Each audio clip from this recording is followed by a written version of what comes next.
Well, here we are.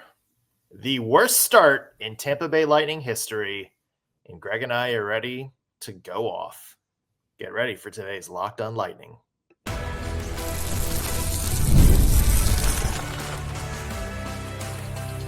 You're Locked on Lightning, your daily podcast on the Tampa Bay Lightning. Part of the Locked On Podcast Network.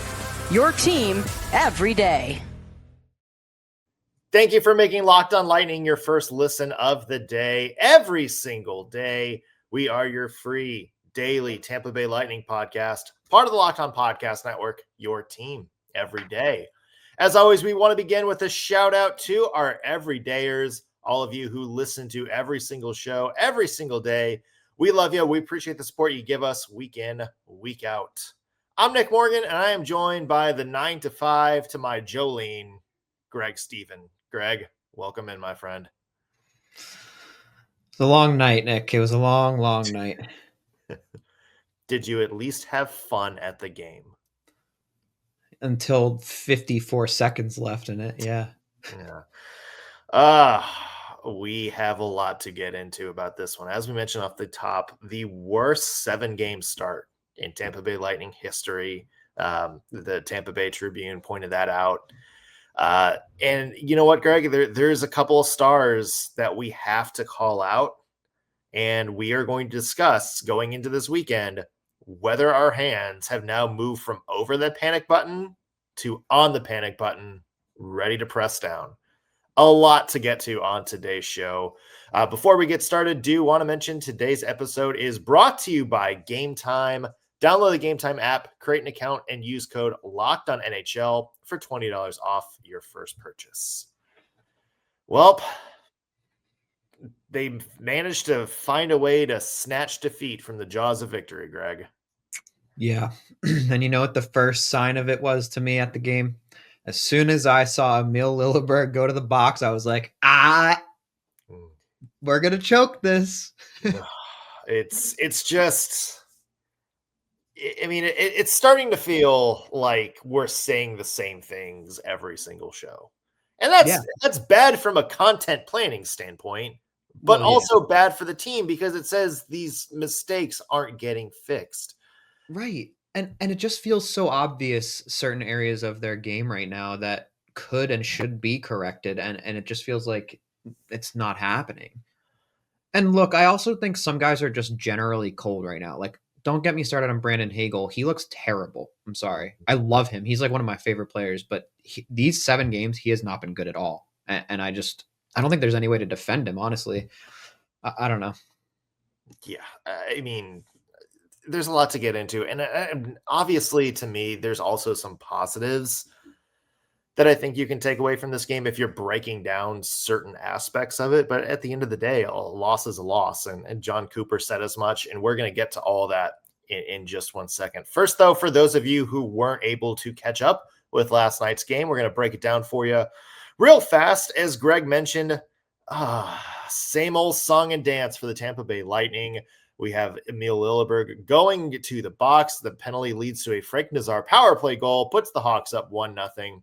Bolts would battle back in the second. Nikita Kucherov, great individual effort, gets around the defense, misses the net, but does get his own rebound, fires it back to the point. Jake Gensel tips it in to make it 1-1. But then, as Aerosmith says again, Greg, same old story, same old song and dance. Offensive zone turnover, this time by Ryan McDonough, leads to a 2-on-1 chance for the Blackhawks. Ryan Donato scores to make it 2-1. Matt Truck, though, would get some redemption for himself. One-time shot off the Kucherov pass to make it 2-2. That is the end of the second period. Back and forth third period, good chances by both teams. I also thought some good saves from Andre Vasilevskiy and Spencer Knight in this stretch right here. But got to channel that Grand Theft Auto meme, Greg. Crap. Here we go again. Less than a minute left. Bolts turnover. Offensive zone. Leads to a 2-on-1. Andre Vasilevskiy makes a great initial stop, but Ryan Donato, absolutely nobody marking him as he gets back. We're going to talk more about that play in just one bit, but he gets the rebound, puts the Blackhawks up 3-2. Lightning had one last chance, but Greg, in what seems like a perfect metaphor for this season, Nikita Kucherov, one-time shot, just nails Jake Gensel straight in the leg. Yep. Gensel's lying in the ice in pain like Hans Mollman getting hit by the football. Kucherov standing over him with the look of a Russian Urkel. Did I do that? Lightning fall 3-2, 1-4-2, as TampaBay.com pointed out, the worst 7-game start in franchise history. Greg, we're going to start by giving our plus minus. What's your positive and negative from this game? My positive was shot volume, I think. And that's my only positive, so that's why it's that, because my negative is, I was going to say special teams, but I think it's really just power play. 0 for 4 on the power play is horrendous. But I have a lot of other negatives too, but we'll get to those. What are yours? My plus is Nikita Kucherov, because what we saw from him on those first 2 goals is exactly what we want to be seeing from Nikita Kucherov. That Agreed. Drive, that effort, that nose for the net. Misses that initial shot on that first goal. Honestly, probably should have put it away, but the effort to get it back and the wherewithal to know where the players are coming behind them sets that up. Also, second goal is able to dip behind the other opponent's red line, draw defenders in, and get that to Ryan McDonough. Great play. These are the kinds of plays you want to be seeing from Nikita Kucherov. So, Greg, can you guess what my minus is? Nikita Kucherov? It is also Nikita Kucherov, because look at the last play. Look at the play that the Blackhawks scored on. It's Nikita Kucherov that gets the initial turnover.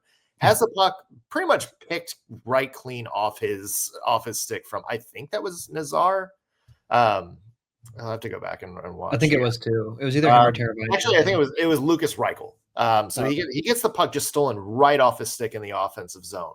Goes the other way, 2-on-1 chance, and Andrei Vasilevskiy makes a great save. Watch Nikita Kucherov back checking on that play.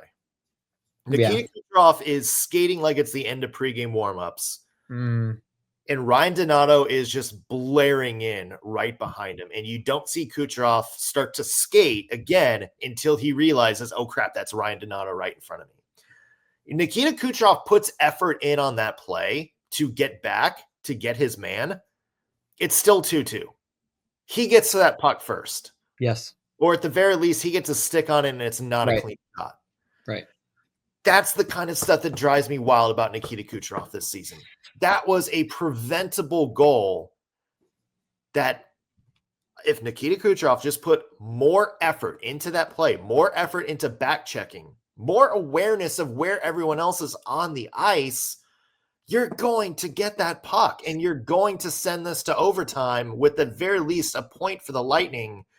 That's the kind of stuff that pisses me off. And that is the kind of stuff, Greg, that really wants to make me put Nikita Kucherov under the microscope right now.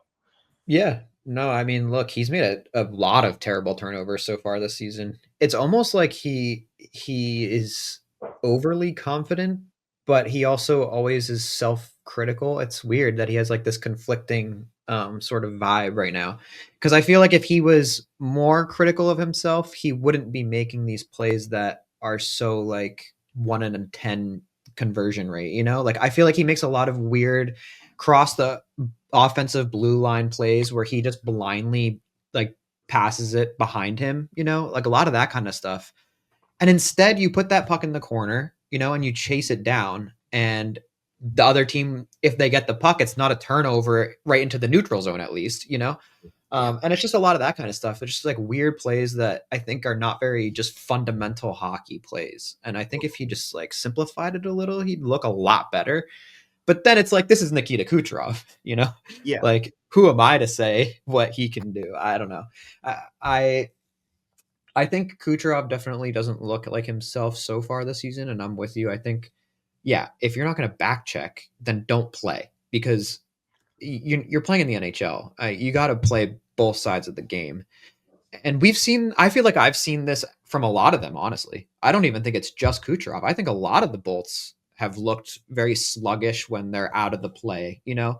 And Yeah. instead of fighting to get back into the play, it's kind of just like, okay, I think he's got this, you know? And you're just leaving your teammate out to dry at that point. And I don't know. I'm wondering about at this point, and I don't know, maybe this is weird, but it's almost like the camaraderie in the room maybe is an issue. Cause like,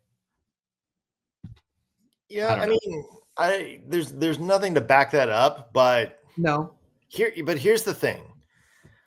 I think, well, let's just say this. You're at a job, just any job. Yeah. You're there for 10, 15 years. Yeah. You've already gotten as much of a raise as you can get. Okay. You've already gotten all the accomplishments you can get, all the merits.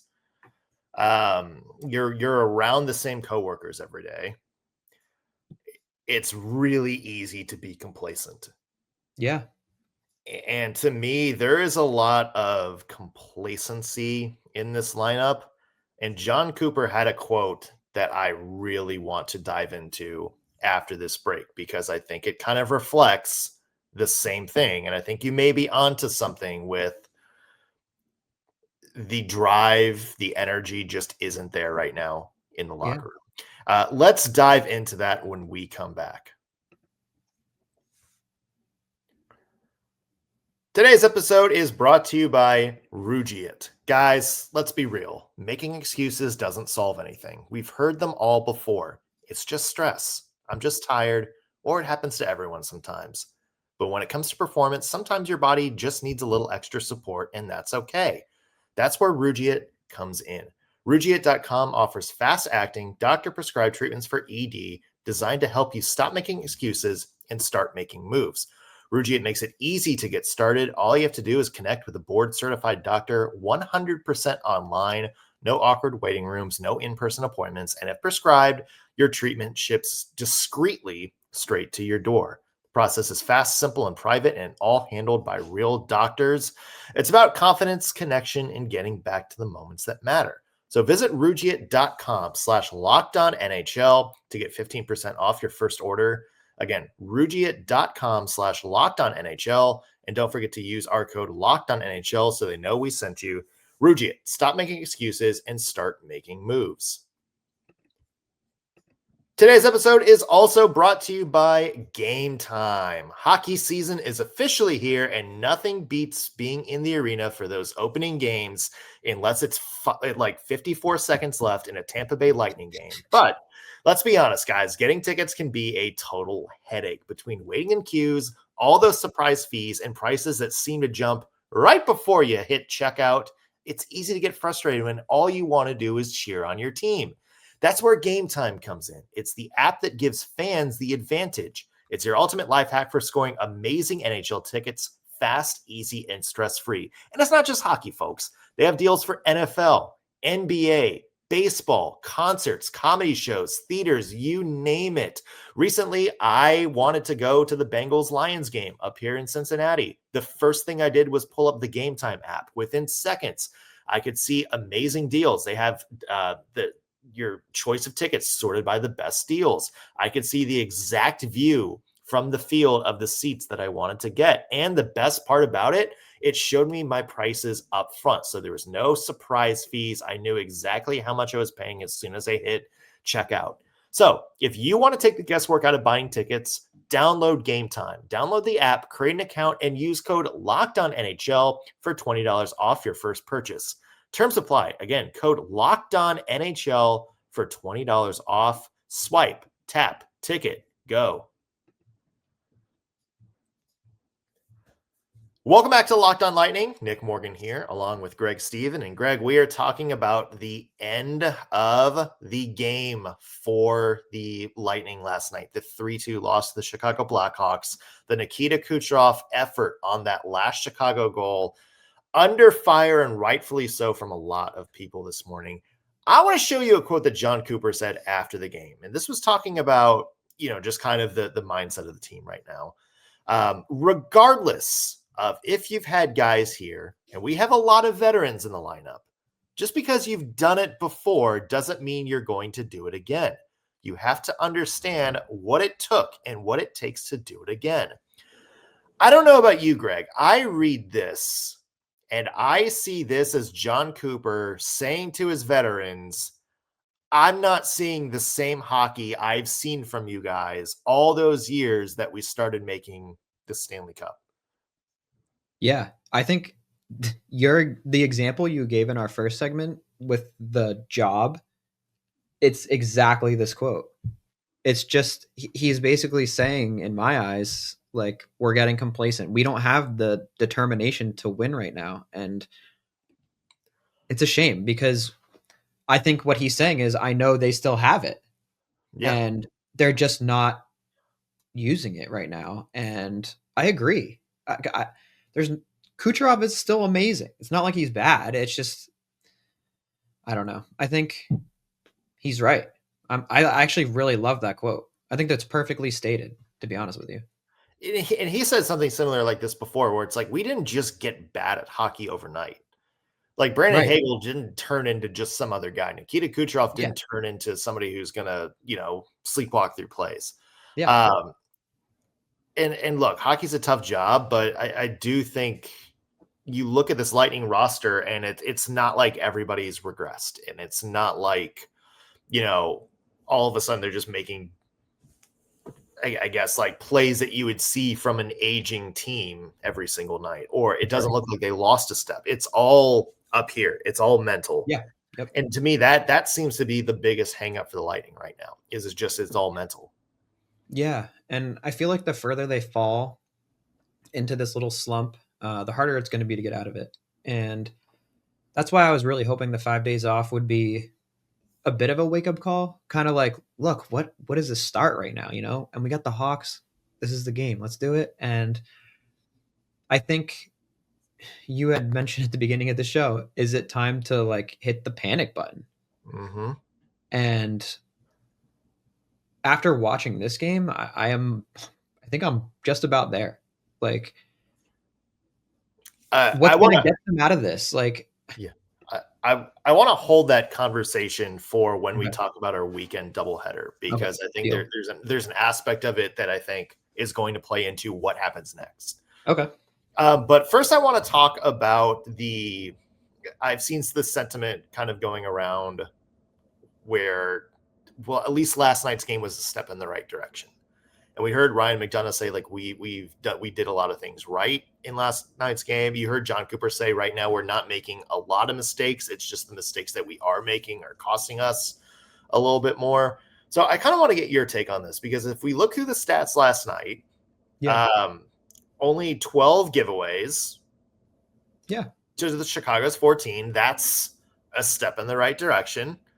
The Lightning outshot the Blackhawks, 31 shots on goal to 25. They did get outshot in the third period, but it wasn't like by a lot. Like it was 12-9, which is, that period felt very back and forth. And also I think they had agree. a double minor in that period as well. So yeah. They were very good on takeaways. They were aggressive at getting the puck away. And for the first time this season, they won the faceoff battle. Yeah, they won 60% of the faceoff. So those are all things that we've talked about in the past about being the bugaboo for the Lightning. Yeah. And they all got better at this game.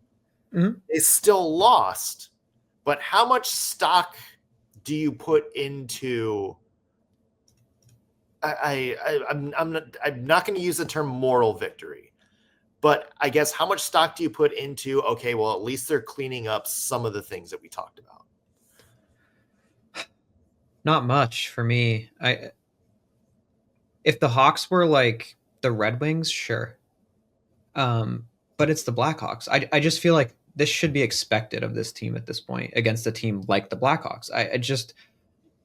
And we knew, and I said this going into this game, the Blackhawks are not good on the dot either. So this is the game where you get that, that momentum in the face-off back. And they did that, and I think that is good. I'm not saying it's not. It's just, it's not like they played Vegas, and they're gonna soon. And we'll see how good they actually are on the dot. I don't know.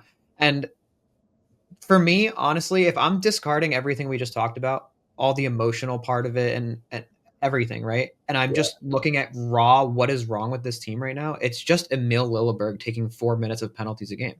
I'm sorry. Yeah. Like, why are you okay with giving teams a man up every single game, and sometimes two? Like you're guaranteed it at this point. I mean, he gets a penalty every single game. There's no excuse. He's up to what now? He's got to be at like 19 minutes, I think, of penalties. That's insane. Yeah, I'll look We've that up. only played like 7 games.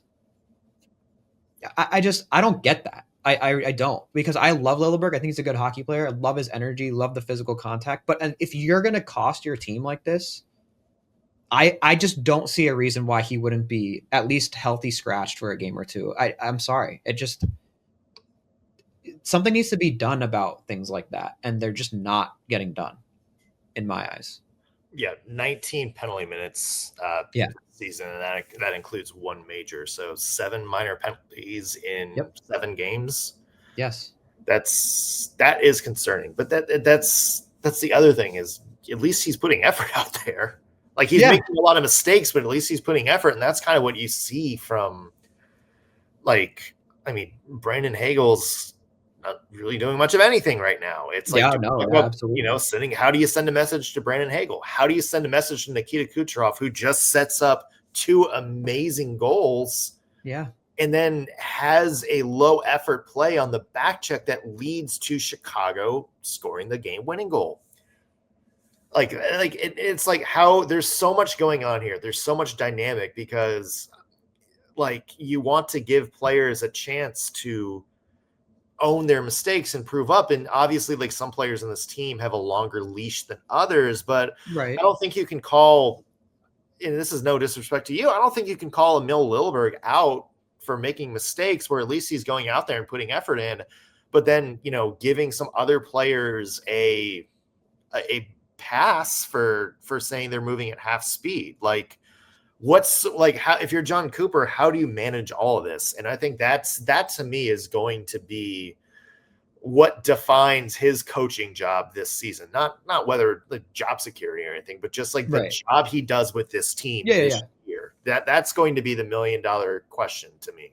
My only counterpoint to that is, at the end of last season, we saw them putting in this effort, and they were a good team, and Lilleberg was still doing this. This isn't a new season issue for him. This is like, last year he had 105 as well.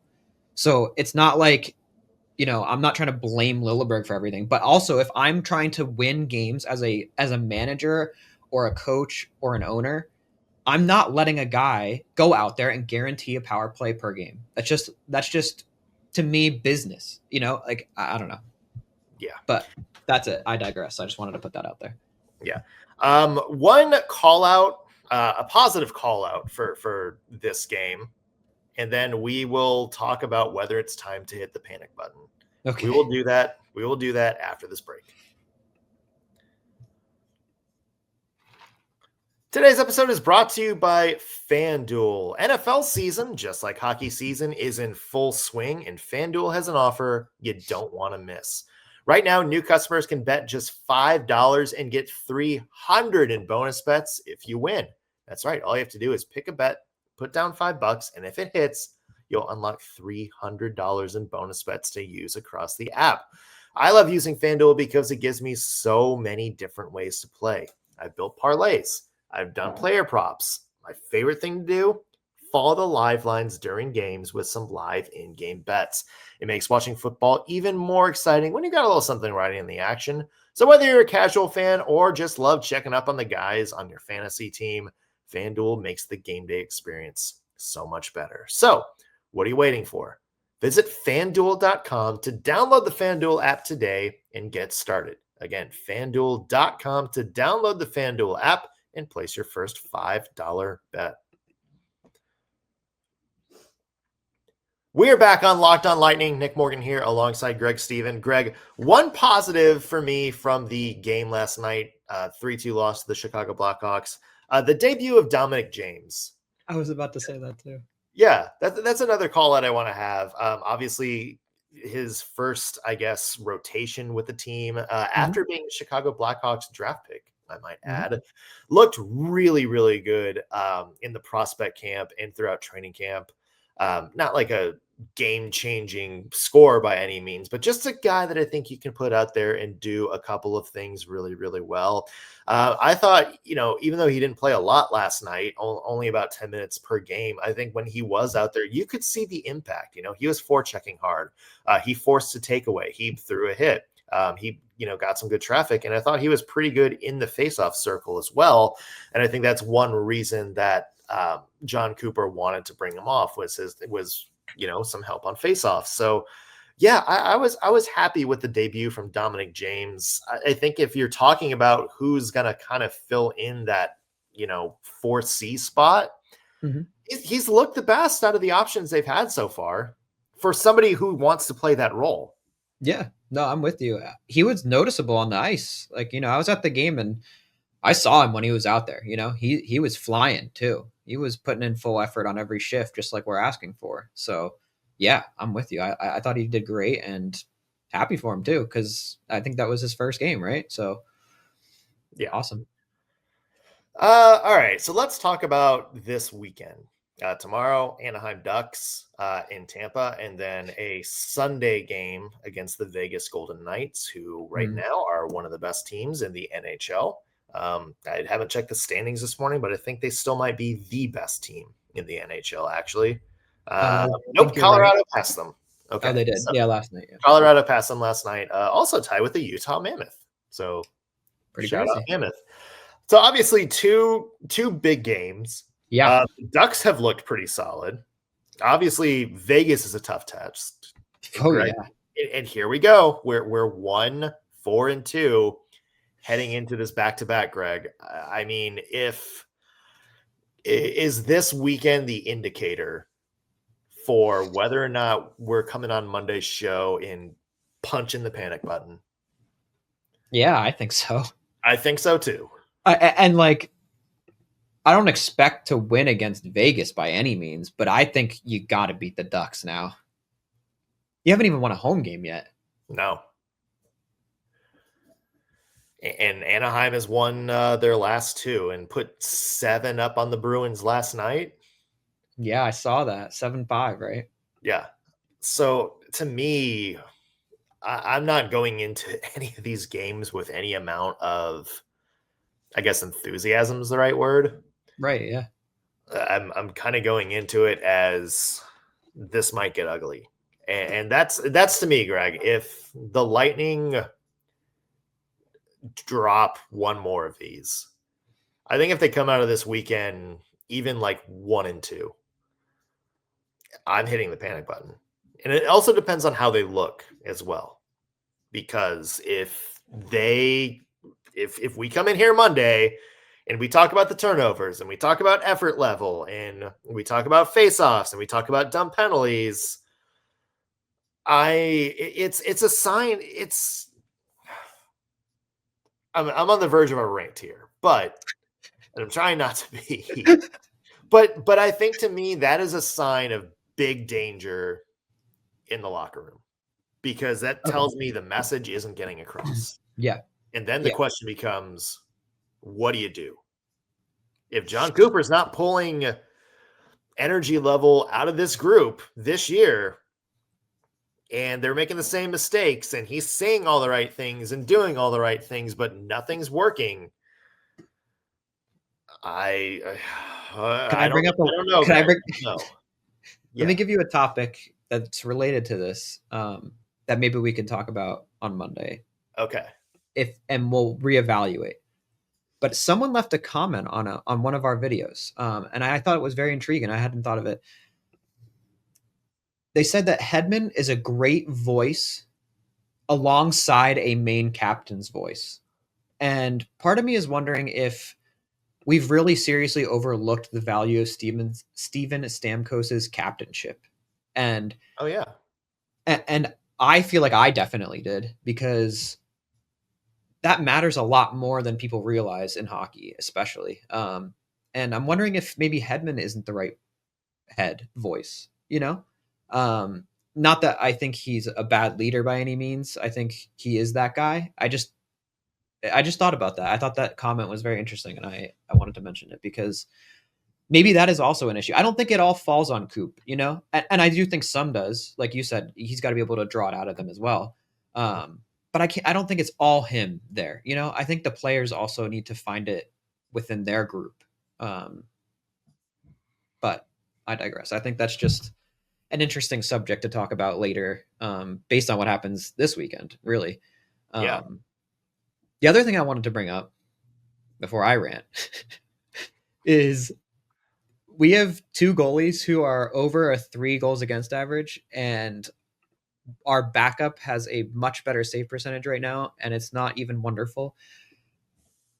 Vasi has 0 wins. And to be fair, I don't think 99% of these goals are on him at all. But I do think there was a save. I think it was their second goal. Very where it was like 2-on-1 turned into 2-on-2, and then just kind of a wrist shot from the point. Yeah, and I think 3 years ago he saves that. And when I saw that one too, I was very concerned because I'm thinking, I feel like he makes this save most of the time. And look, I'm not blaming him. I'm not, because that shouldn't happen at all. That whole play, right? But still, it was a very clear open shot. No one in the lane, and I don't know. I just thought like prime Vasi would make that. Yeah. I'm not touching Andre Vasilevskiy after last night because I also thought he made some really good saves to keep them in the game. And I thought the first 2 goal or the first goal and the last goal, he was quite frankly hung out to dry. So I completely agree. I'm not blaming him in any capacity. I don't want you to think that. I'm just saying that one goal was like, to me, I was like, but it happens. It's not like just something I'm keeping an eye on, I guess, if you will. Yeah. Okay. I got that. We'll have to see what happens this weekend. It's going to be interesting to see how they do the goaltenders. JoJo's definitely going to get a start. I would assume maybe tomorrow against Anaheim. I think so. I would say Johansson tomorrow, Anaheim, and then Vasi against the Golden Knights. Stay with us, folks, because Monday, whether Monday we're coming off a win or a loss, you're going to want to tune in for the Monday show because I have a feeling we're going to have a lot to break down. Oh, yeah. Yeah, that's going to do it for us on today's Locked on Lightning. Thanks for making us your first listen of the day. Again, back with new episodes next week, starting with Monday's recap of the Ducks and Knights game. We'll see you then.